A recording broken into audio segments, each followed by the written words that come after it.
اعوذ باللہ من الشیطان الرجیم بسم اللہ الرحمن الرحیم قال فبما اغویتنی لاقعدن لهم صراطک المستقیم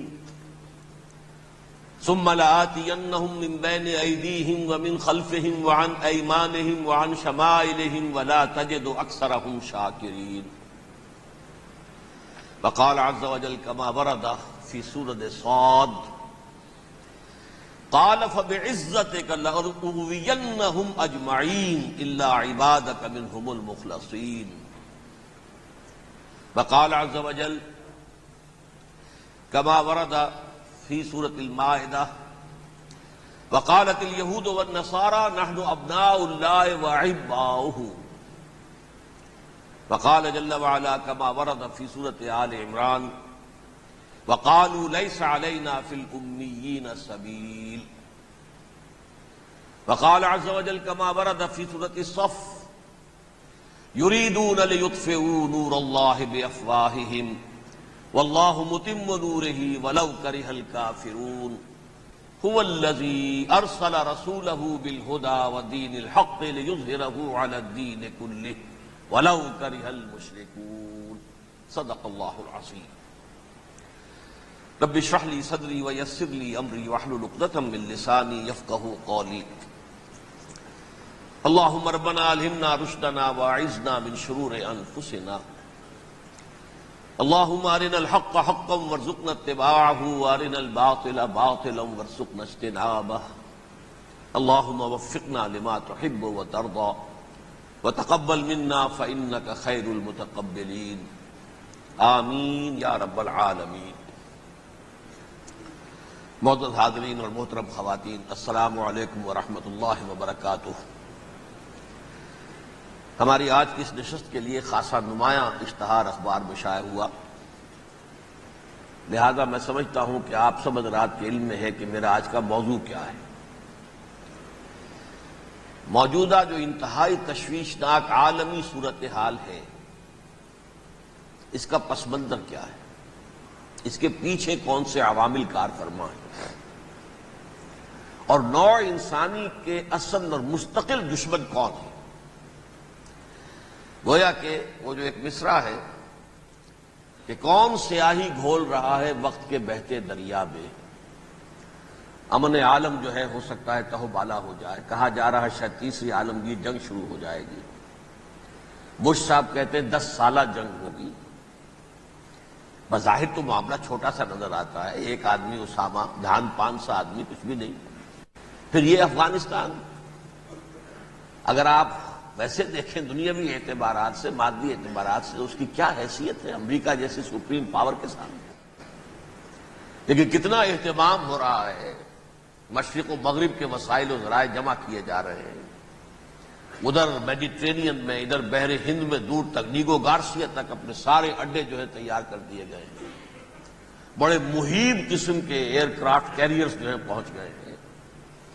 وہ ہوائی جہاز جن کی شکل دیکھ کے دہشت آدمی پہ آ جاتی ہے، ان کے غول کے غول پہنچ گئے ہیں.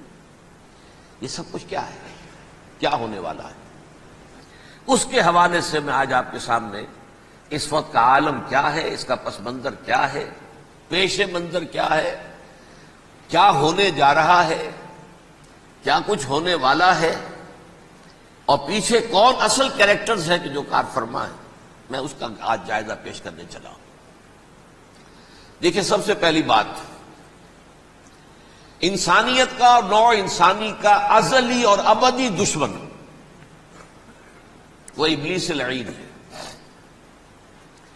یہ چونکہ چیزیں ایسی ہیں کہ جو ما وراء الطبیعات سے متعلق ہیں. ابلیس جن ہے، جن انویزیبل ورلڈ سے تعلق رکھتا ہے، غیر مرئی جو نظر نہیں آتی. فرشتے انویزیبل ورلڈ سے تعلق رکھتے ہیں، غیر مرئی جو نظر نہیں آتی. یہ ہم جو ہے اور یہ حیوانات دنیا میں جو ہے یہ مرئی ہے، ویزیبل ہے.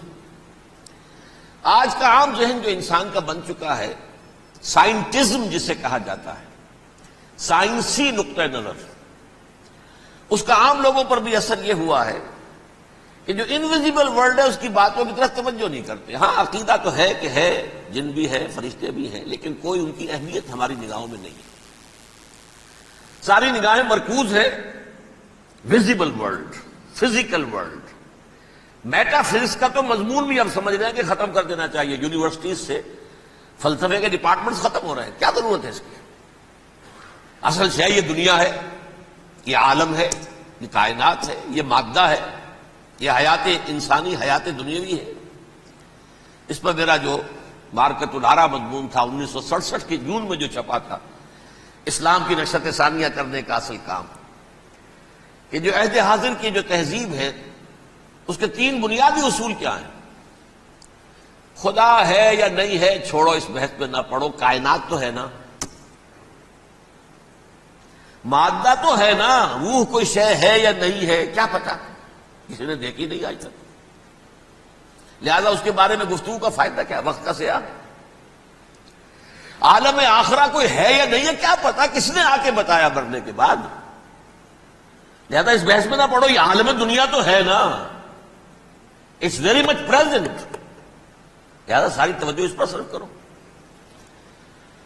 تو خدا کے مقابلے میں کائنات پر توجہ،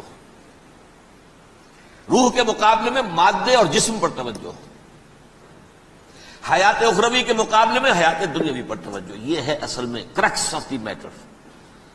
اس تہذیب جدید کا خلاصہ یہ.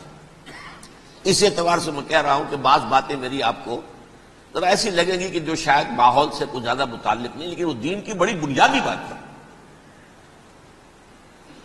دیکھیے اللہ تعالیٰ نے جو مخلوقات پیدا کی ہیں ان میں ایک تقسیم تو ہو سکتی ہے ذی حیات اور بغیر حیات، جاندار چیزیں اور بے جان چیزیں. بے جان چیزیں بے شمار، یہ تمام فلکیات، یہ پوری کائنات، یہ زمین، یہ پہاڑ، یہ شجر و حجر، کیا.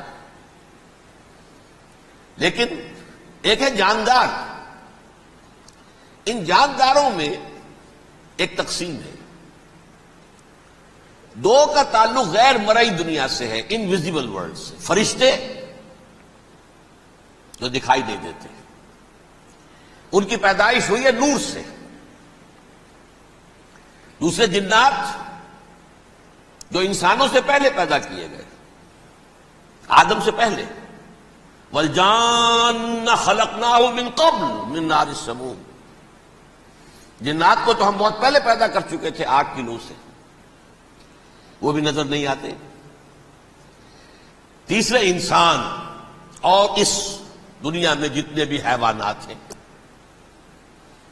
ان کا جو مادہ ہے وہ ارض، یہ زمین ہے، یہ مٹی سے بنے، تراب سے بنے، کرسٹ آف دی ارتھ سے بنے.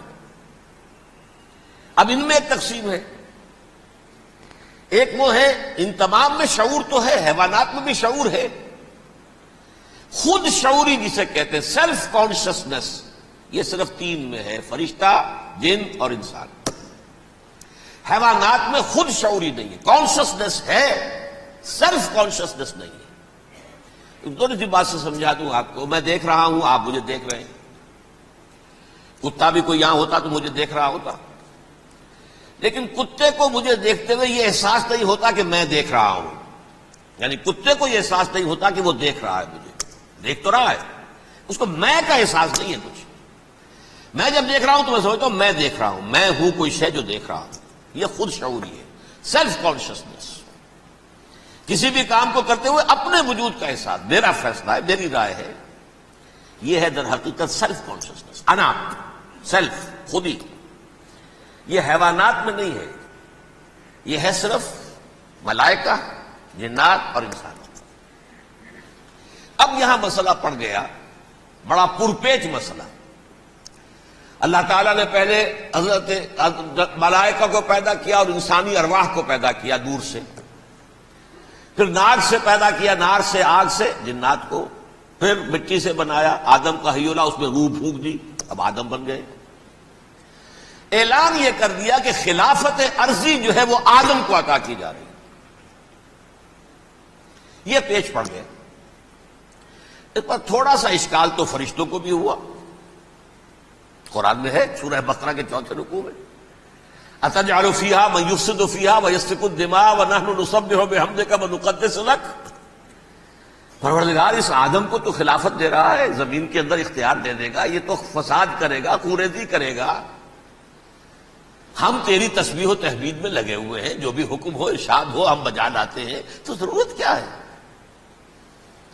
اس کا جواب اللہ نے دیا، انی عالم ما لا تعلمون، میری مشیت، میری حکمت وہ میں ہی جانتا ہوں، ضروری نہیں کہ تم اس کو شیئر کر سکو۔ لیکن یہ جنات میں سے ایک جن تھا عزازیل۔ اب دیکھیے کہ جنات کو ایک قرب حاصل ہے ملائکہ کے ساتھ، کیوں؟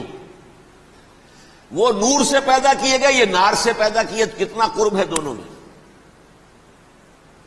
انسان پیدا کیا گیا مٹی سے، مٹی انرٹ ہے، آگ بھڑکتی ہے، اوپر اٹھتی ہے، شعلہ زن ہوتی ہے، انرجی ہے اس میں۔ نور اور نار میں بڑا قرب ہے، اور عربی کے ایک قاعدے سے تو یہ ایک ہی لفظ ہے، مادہ ایک ہی ہے، حروف علت جو ہے ایک دوسرے کی جگہ آ جاتی، یہ قرب ہے۔ اگرچہ زمین و آسمان کا فرق ہے دونوں میں، فرشتہ نور سے پیدا کیا گیا ہے، وہ پاک ہے، وہ اللہ کے کسی حکم کی خلاف ورزی کر ہی نہیں سکتا۔ لا یعصون اللہ ما امرہم ویفعلون ما یؤمرون، وہ جو بھی اللہ تعالیٰ حکم دیتا ہے اس کی کوئی معصیت یا نافرمانی نہیں کرتے، بلکہ جو حکم لیا جاتا ہے مان لیتے۔ ذرا سا اشکال ہوا تھا، پوچھ لیا، جواب مل گیا، خاموش ہو گئے بس۔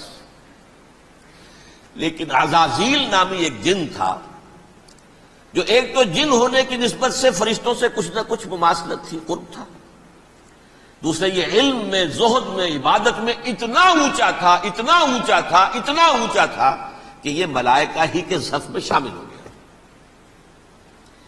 اس نے عالم بغاوت بلند کر دیا۔ جب حکم دیا گیا کہ سجدہ کرو آدم کو، اب یہ دیکھیے کس قدر یہ اہم مضمون ہے، اور آپ سوچ رہے ہیں یہ باتیں آج پہلی مرتبہ ہمیں اس طرح سنائی جا رہی ہیں، یہ باتیں تو علم میں آتی نہیں ہمارے۔ وجہ کیا ہے؟ آپ کو دلچسپی نہیں ان چیزوں سے، جدید تہذیب نے ان چیزوں کی اہمیت کو زیرو کر دیا۔ قرآن میں اہمیت کا کیا عالم ہے؟ 7 جگہ یہ مضمون قرآن میں آیا ہے کہ فرشتوں کو ہم نے حکم دیا سجدہ کرو آدم کو، سب نے سجدہ کیا۔ فسجد الملائکۃ کلھم اجمعون، سارے کے سارے، کل کے کل، سب نے مل کر سجدہ کیا آدم کو، اللہ کے حکم سے فوراً تعمیل کر دی، الا ابلیس ابا واستکبر وکان من الکافرین، ابلیس نے نہیں کیا، انکار کیا، استکبار کیا، گھمنڈ کیا۔ اور اس کو سورہ کہف میں بیان کر دیا گیا، یہ اس لیے کہ وہ اصل میں جنات میں سے تھا، اگرچہ شامل تو تھا فرشتوں میں اس وقت، کانا من الجن ففسق عن امر ربہ، وہ اصل میں جنات میں سے تھا، اس وجہ سے وہ اپنے رب کے اس فیصلے کے خلاف کھڑا ہو گیا، سرکشی تھی اس میں۔ یہ معاملہ اتنا اہم ہے، اب آپ سمجھیے کہ 7 مرتبہ سورہ بقرہ، سورہ اعراف، سورہ حجر، سورہ بنی اسرائیل، سورہ کہف، سورہ طٰہٰ، سورہ صاد، 6 مکی صورتوں میں ذکر ہے یہ، اور ایک مدنی صورت سورہ بقرہ۔ ان میں سے اکثر مقامات پر پھر جب اللہ نے کہا کہ اچھا تم نے یہ سرکشی کی ہے اور ہمارے حکم کی خلاف ورزی کی ہے تو یہاں سے نکل جاؤ، دفع ہو جاؤ، تم مردود ہو، مردود ملعون، ان علیک لعنتی الی یوم الدین، اب تجھ پر لعنت رہے گی میری قیامت کے دن۔ اس نے کہا اچھا پروردگار پھر مجھے ذرا مہلت دے دے، رب فانظرنی الی یوم یبعثون، قیامت تک میری زندگی طویل کر دے۔ فذهب فإنك من المنظرین، کہہ دیا اچھا جاؤ، تمہاری یہ درخواست بھی ہم نے قبول کی۔ اس نے کہا پروردگار اب میں اس آدم کو بھی گمراہ کر کے چھوڑوں گا اور آدم کی نسل کو تباہ کر کے چھوڑوں گا۔ انتہائی شدید چیلنج کے انداز میں یہ قرآن مجید میں 4-5 مرتبہ مضمون آیا ہے۔ میں نے صرف 2 جگہ سے آپ کو اس وقت کوٹ کر کے سنایا تھا۔